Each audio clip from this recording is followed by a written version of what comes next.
Section 6. Pause and Power.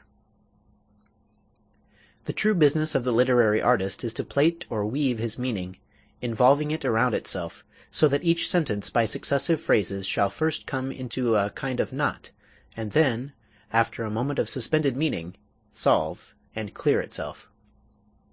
George Saintsbury, on English Prose Style, in Miscellaneous Essays. Pause has a distinctive value, expressed in silence. In other words, while the voice is waiting, the music of the movement is going on. To manage it, with its delicacies and compensations, requires that same fineness of ear on which we must depend for all faultless prose rhythm. When there is no compensation, when the pause is inadvertent, there is a sense of jolting and lack, as if some pin or fastening had fallen out. John Franklin Genung, The Working Principles of Rhetoric. Pause in public speech is not mere silence. It is silence made designedly eloquent. When a man says, it is with profound pleasure that I have been permitted to speak to you tonight, and I should say that is not pausing, that is stumbling. It is conceivable that a speaker may be effective in spite of stumbling, but never because of it. On the other hand, one of the most important means of developing power in public speaking is to pause either before or after, or both before and after, an important word or phrase. No one who would be a forceful speaker can afford to neglect this principle, one of the most significant that has ever been inferred from listening to great orators. Study this potential device until you have absorbed and assimilated it. It would seem that this principle of rhetorical pause ought to be easily grasped and applied, but a long experience in training both college men and maturer speakers has demonstrated that the device is no more readily understood by the average man when it is first explained to him, than if it were spoken in Hindustani. Perhaps this is because we do not eagerly devour the fruit of experience when it is impressively set before us on the platter of authority. We like to pluck fruit for ourselves. It not only tastes better, but we never forget that tree. Fortunately, this is no difficult task in this instance, for the trees stand thick all about us. One man is pleading the cause of another. This man, my friends, has made this wonderful sacrifice for you and me. Did not the pause surprisingly enhance the power of this statement? See how he gathered up reserve force and impressiveness to deliver the words, for you and me. Repeat this passage without making a pause. Did it lose in effectiveness? Naturally enough, during a premeditated pause of this kind, the mind of the speaker is concentrated on the thought to which he is about to give expression. He will not dare to allow his thoughts to wander for an instant. He will rather supremely center his thought and his emotion upon the sacrifice whose service, sweetness, and divinity he is enforcing by his appeal. Concentration, then, is the big word here. No pause without it can perfectly hit the mark. Efficient pausing accomplishes one or all of four results. 1. Pause enables the mind of the speaker to gather his forces before delivering the final volley. It is often dangerous to rush into battle without pausing for preparation or waiting for recruits. Consider Custer's massacre as an instance. You can light a match by holding it beneath a lens and concentrating the sun's rays. You would not expect the match to flame if you jerk the lens back and forth quickly. Pause, and the lens gathers heat.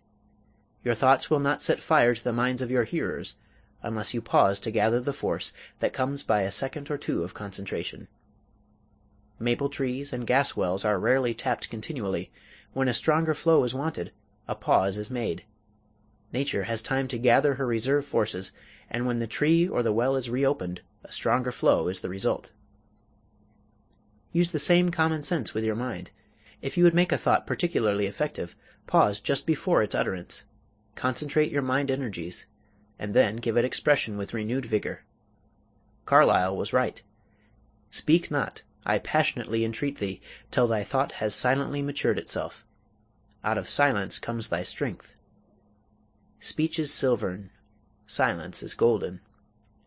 Speech is human, silence is divine. Silence has been called the father of speech. It should be. Too many of our public speeches have no fathers. They ramble along without pause or break. Like Tennyson's brook, they run on forever. Listen to little children, the policeman on the corner, the family conversation around the table, and see how many pauses they naturally use, for they are unconscious of effects. When we get before an audience, we throw most of our natural methods of expression to the wind, and strive after artificial effects. Get back to the methods of nature, and pause. 2. Pause prepares the mind of the auditor to receive your message. Herbert Spencer said that all the universe is in motion. So it is, and all perfect motion is rhythm. Part of rhythm is rest. Rest follows activity all through nature. Instances, day and night, spring, summer, autumn, winter. A period of rest between breaths, an instant of complete rest between heartbeats. Pause and give the attention powers of your audience a rest. What you say after such a silence will then have a great deal more effect. When your country cousins come to town, the noise of a passing car will awaken them, though it seldom affects a seasoned city dweller. By the continual passing of cars, his attention power has become deadened. In one who visits the city but seldom, attention value is insistent. To him the noise comes after a long pause, hence its power. To you, dweller in the city, there is no pause, hence the low attention value. After riding on a train several hours, you'll become so accustomed to its roar that it will lose its attention value, unless the train should stop for a while and start again. If you attempt to listen to a clock tick that is so far away that you can barely hear it, you will find that at times you are unable to distinguish it, but in a few moments the sound becomes distinct again. Your mind will pause for rest, whether you desire it to or not. The attention of your audience will act in quite the same way. Recognize this law and prepare for it by pausing. Let it be repeated, the thought that follows a pause is much more dynamic than if no pause had occurred. What is said to you of a night will not have the same effect on your mind as if it had been uttered in the morning, when your attention had been lately refreshed by the pause of sleep. We are told on the first page of the Bible that even the creative energy of God rested on the seventh day. You may be sure, then, that the frail, finite mind of your audience will likewise demand rest. Observe nature, study her laws, and obey them in your speaking. 3. Pause creates effective suspense. Suspense is responsible for a great share of our interest in life. It will be the same with your speech. A play or a novel is often robbed of much of its interest if you know the plot beforehand. We like to keep guessing as to the outcome. The ability to create suspense is part of woman's power to hold the other sex. The circus acrobat employs this principle when he fails purposely in several attempts to perform a feat, and then achieves it. Even the deliberate manner in which he arranges the preliminaries increases our expectation. We like to be kept waiting. In the last act of the play, Polly of the Circus, there is a circus scene in which a little dog turns a backward somersault on the back of a running pony. One night, when he hesitated and had to be coaxed and worked with a long time before he would perform his feat, he got a great deal more applause than when he did his trick at once. We not only like to wait, but we appreciate what we wait for. If fish bite too readily, the sport soon ceases to be a sport. It is the same principle of suspense that holds you in a Sherlock Holmes story. You wait to see how the mystery is solved, and if it is solved too soon, you throw down the tale unfinished. Wilkie Collins' receipt for fiction writing well applies to public speech. Make 'em laugh, make 'em weep, make 'em wait. Above all else, make them wait. If they will not do that, you may be sure they will neither laugh nor weep. Thus pause is a valuable instrument in the hands of a trained speaker to arouse and maintain suspense. We once heard Mr. Bryan say in a speech, "It was my privilege to hear," and he paused, while the audience wondered for a second whom it was his privilege to hear. The great evangelist, and he paused again. We knew a little more about the man he had heard, but still wondered to which evangelist he referred. And then he concluded, Dwight L. Moody. Mr. Bryan paused slightly again and continued, "I came to regard him." Here he paused again, and held the audience in a brief moment of suspense as to how he had regarded Mr. Moody, then continued, as the greatest preacher of his day. Let the dashes illustrate pauses, and we have the following: It was my privilege to hear the great evangelist Dwight L. Moody. I came to regard him as the greatest preacher of his day. The unskilled speaker would have rattled this off with neither pause nor suspense, and the sentences would have fallen flat upon the audience. It is precisely the application of these small things that makes much of the difference between the successful and the unsuccessful speaker. 4. Pausing after an important idea gives it time to penetrate. Any Missouri farmer will tell you that a rain that falls too fast will run off into the creeks and do the crops but little good. A story is told of a country deacon praying for rain in this manner: Lord, don't send us any chunk floater. Just give us a good old drizzle-drazzle. A speech, like a rain, will not do anybody much good if it comes too fast to soak in. The farmer's wife follows the same principle in doing her washing when she puts the clothes in water, and pauses for several hours that the water may soak in. The physician puts cocaine on your turbinates, and pauses to let it take hold before he removes them. Why do we use this principle everywhere except in the communication of ideas? If you have given the audience a big idea, pause for a second or two, and let them turn it over. See what effect it has.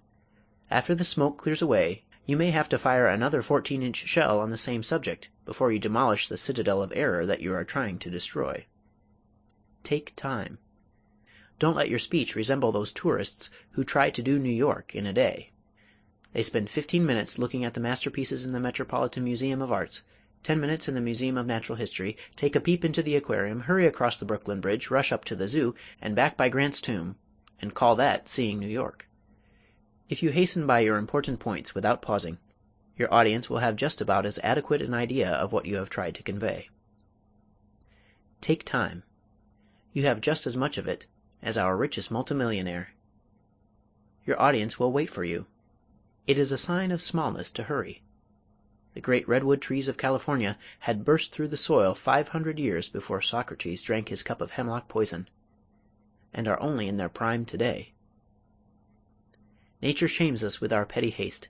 Silence is one of the most eloquent things in the world. Master it, and use it through pause. In the following selections, dashes have been inserted where pauses may be used effectively.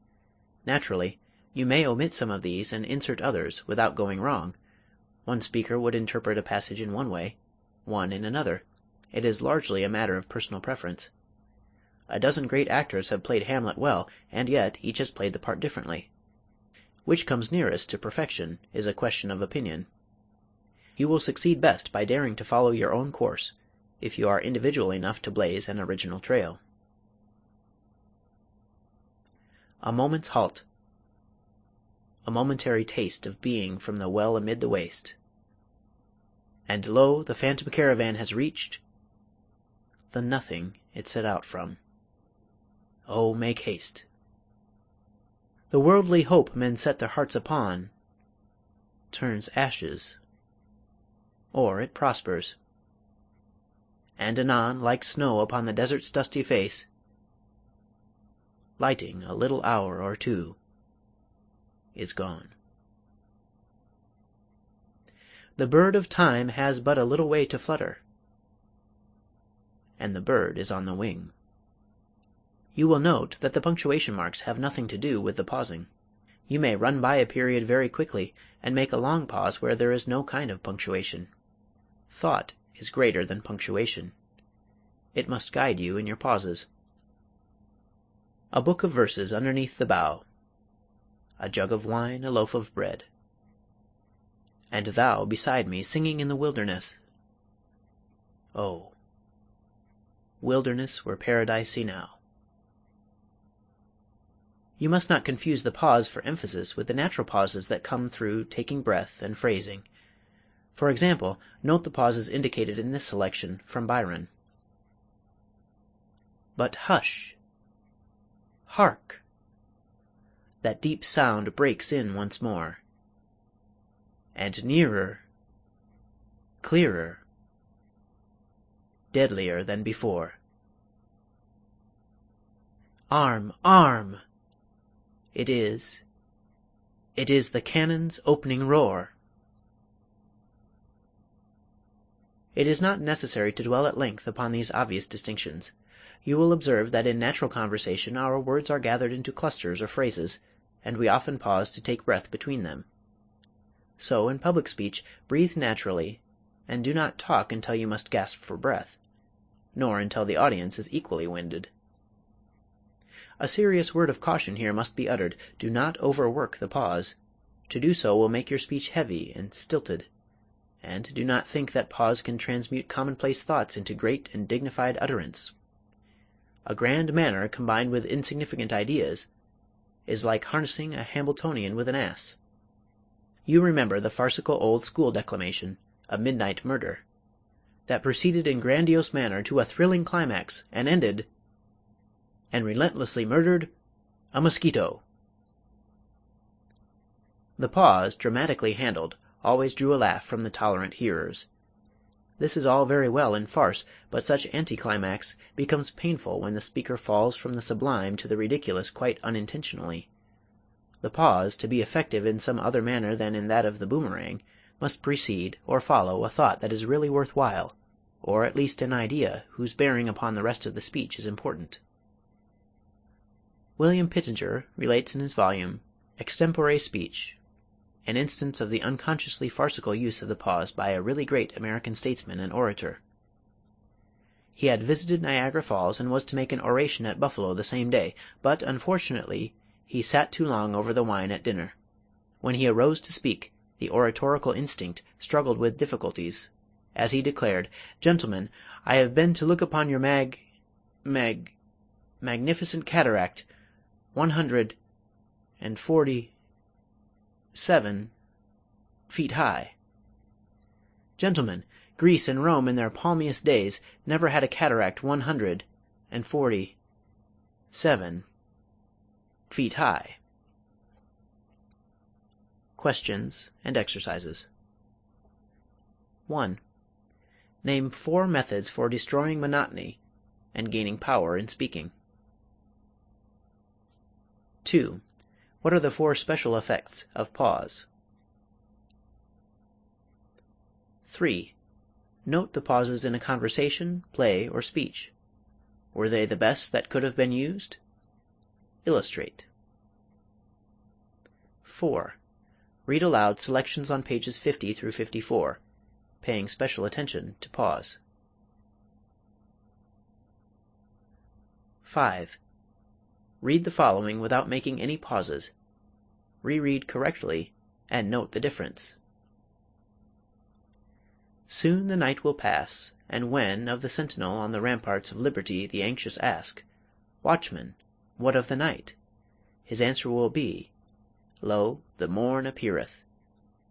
Knowing the price we must pay, the sacrifice we must take, the burdens we must carry, the assaults we must endure, knowing full well the cost, yet we enlist, and we enlist for the war. For we know the justice of our cause, and we know, too, its certain triumph. Not reluctantly, then, but eagerly, not with faint hearts, but strong, do we now advance upon the enemies of the people. For the call that comes to us is the call that came to our fathers. As they responded, so shall we. He hath sounded forth a trumpet that shall never call retreat. He is sifting out the hearts of men before his judgment seat. Oh, be swift, our souls, to answer him. Be jubilant our feet. Our God is marching on. Albert J. Beveridge, from his speech as temporary chairman of Progressive National Convention, Chicago, 1912. 6. Bring out the contrasting ideas in the following by using the pause. Contrast now the circumstances of your life and mine, gently and with temper, Aeschines. And then ask these people whose fortune they would each of them prefer. You taught reading. I went to school. You performed initiations. I received them. You danced in the chorus. I furnished it. You were assembly clerk. I was a speaker. You acted third parts. I heard you. You broke down, and I hissed. You have worked as a statesman for the enemy. I for my country. I passed by the rest, but this very day I am on my probation for a crown, and am acknowledged to be innocent of all offence, while you are already judged to be a pettifogger. And the question is, whether you shall continue that trade, or, at once, be silenced by not getting a fifth part of the votes. A happy fortune, do you see, you have enjoyed, that you should denounce mine as miserable. Demosthenes. 7. After careful study and practice, mark the pauses in the following. The past rises before me like a dream. Again we are in the great struggle for national life. We hear the sounds of preparation, the music of the boisterous drums, the silver voices of heroic bugles. We see thousands of assemblages, and hear the appeals of orators. We see the pale cheeks of women and the flushed faces of men.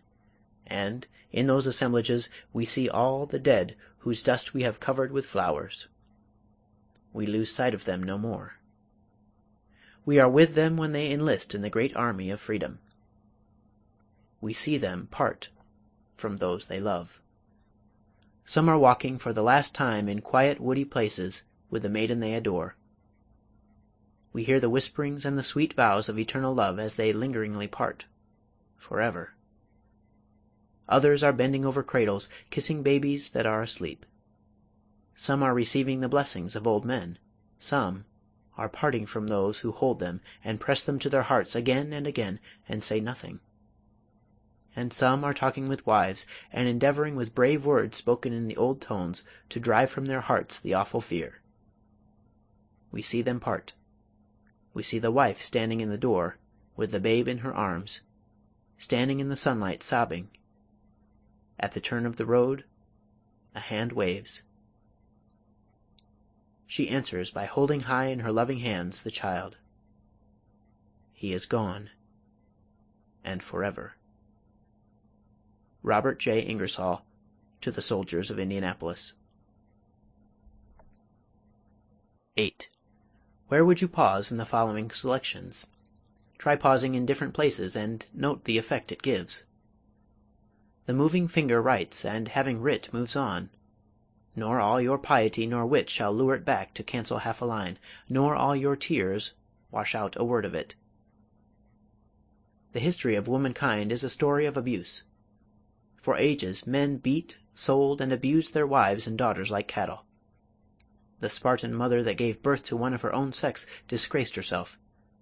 The girl babies were often deserted in the mountains to starve. China bound and deformed their feet. Turkey veiled their faces. America denied them equal educational advantages with men. Most of the world still refuses them the right to participate in the government, and everywhere women bear the brunt of an unequal standard of morality. But the women are on the march. They are walking upward to the sunlit plains where the thinking people rule. China has ceased binding their feet. In the shadow of the harem, Turkey has opened a school for girls. America has given women equal educational advantages, and America, we believe, will enfranchise them. We can do little to help, and not much to hinder, this great movement. The thinking people have put their OK upon it. It is moving forward to its goal just as surely as this old earth is swinging from the grip of winter toward the spring's blossoms and the summer's harvest. From an editorial by D.C. in Leslie's Weekly, June 4, 1914. Used by permission. 9. Read aloud the following address, paying careful attention to pause wherever the emphasis may thereby be heightened. The Irrepressible Conflict. At last, the Republican Party has appeared. It avows now, as the Republican Party of 1800 did, in one word, its faith and its works. equal and exact justice to all men. Even when it first entered the field, only half organized, it struck a blow which only just failed to secure complete and triumphant victory. In this, its second campaign, it has already won advantages which render that triumph now both easy and certain. The secret of its assured success lies in that very characteristic which, in the mouth of scoffers, constitutes its great and lasting imbecility and reproach. It lies in the fact that it is a party of one idea, but that is a noble one, an idea that fills and expands all generous souls, the idea of equality of all men before human tribunals and human laws, as they are all equal before the divine tribunal and divine laws. I know, and you know, that a revolution has begun. I know, and all the world knows, that revolutions never go backward. 20 senators and 100 representatives proclaim boldly in Congress today sentiments and opinions and principles of freedom, which hardly so many men, even in this free state, dared to utter in their own homes 20 years ago. While the government of the United States, under the conduct of the Democratic party, has been all that time surrendering one plain and castle after another to slavery, the people of the United States have been no less steadily and perseveringly gathering together the forces with which to recover back again all the fields and all the castles which have been lost, and to confound and overthrow by one decisive blow the betrayers of the Constitution and freedom forever. W. H. Seward. End of Section 6.